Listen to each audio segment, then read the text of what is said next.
Hello, hello les leaders. Alors aujourd'hui, je suis à Paris et j'ai la chance d'être avec Biba Pédron. Ça fait un petit bout qu'on s'était pas vu, Biba. Absolument. Ah, On donc s'est retrouvés par hasard ce soir et on est contents. C'était génial. Donc, On a du mal à se retrouver Ouais, un peu, à exact. travers le monde, on a un peu de mal. Hein. On voyage tout le temps. Et c'était à l'occasion donc de la sortie de ton livre avec Pascal Joly. Tu te lèves et tu décides de booster ta performance commerciale, qui est le troisième de la série de Pascal Joly. Tu te lèves et tu décides. Ouais. Donc pour certains d'entre vous, vous connaissez Pascal Joly puisque vous l'aviez vu l'an dernier. Vous avez rencontré Isabelle Stemmer il y a quelques semaines. Donc aujourd'hui, Biba.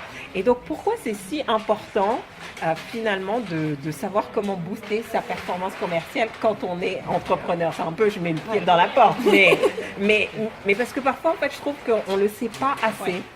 Parce qu'en fait, beaucoup de gens démarrent un business, mais en fait, après, ils n'ont pas vraiment de stratégie, ils n'ont pas d'objectif.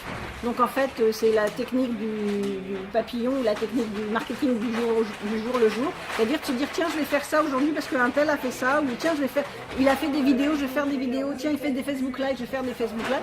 Et les gens n'ont pas vraiment d'objectif. Donc, en fait, c'est important d'avoir non seulement la stratégie marketing, d'avoir les objectifs, et puis de booster son business en permanence, parce que le but, si on s'est lancé en tant qu'entrepreneur, c'est pour avoir un business qui fonctionne et pas juste quelque chose qui marchote un peu.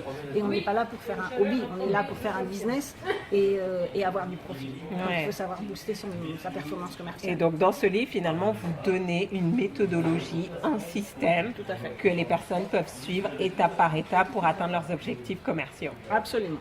Et tout est dans le livre. Et moi, avant, j'avais écrit celui-ci, donc Sautez le pas, qui effectivement, là aussi, aide les entrepreneurs et surtout les solo-entrepreneurs de la partie comment je décide de lancer mon business, comment je saute le pas, justement, et tout ce que je dois mettre en place immédiatement pour être sûr d'avoir un business qui fonctionne et notamment, comme je marque le sous-titre, transformer vos passions en business à succès. À succès. Donc, j'ai une excellente nouvelle pour vous puisque vous savez que Weekend United est un événement itinérant qu'on a envie aussi, que j'ai envie d'emmener avec moi au mois de février. Donc, je serai à Miami où je vais participer à l'événement de 10X avec Grant Cardone. Et devinez qui j'ai découvert, il sera Moi, parce que j'habite à Miami. À Miami. Donc du coup, on va faire un coup double. Donc vraiment, si vous êtes dans la zone de Miami ou si vous avez envie de venir, puisqu'on est déjà une dizaine d'entrepreneurs à nous rendre à Miami, venez participer puisque donc justement Biba fera partie de mes invités. Elle va rentrer dans le détail vraiment de c'est quoi le mindset pour sauter le pas, parce que je pense que fondamentalement avant connaître toutes les stratégies, si on n'a pas le bon mindset. Le succès, c'est 80% mindset, 20% marketing. Donc, si vous n'avez pas, le bon mindset, le bon état d'esprit pour déjà sauter le pas pour lancer votre business, ça c'est important. Mais après, il faut continuer d'avoir le bon mindset pour être sûr que justement, vous avez un business qui tourne bien. Ouais.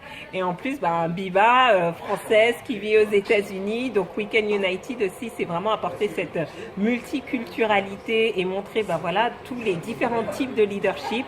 Donc, vous allez apprendre énormément. On vous garde ça. Rendez-vous février 2019 à Miami. À Miami sous le soleil. Exactement, on va aller voir Biba dans son environnement. Absolument, vous viendrez même chez moi si vous voulez. Ok, voilà, moi j'ai pris l'invitation. Okay. Merci Biba. Merci à toi et puis on se retrouve à Miami. À très vite. À bientôt tout le monde. Au revoir.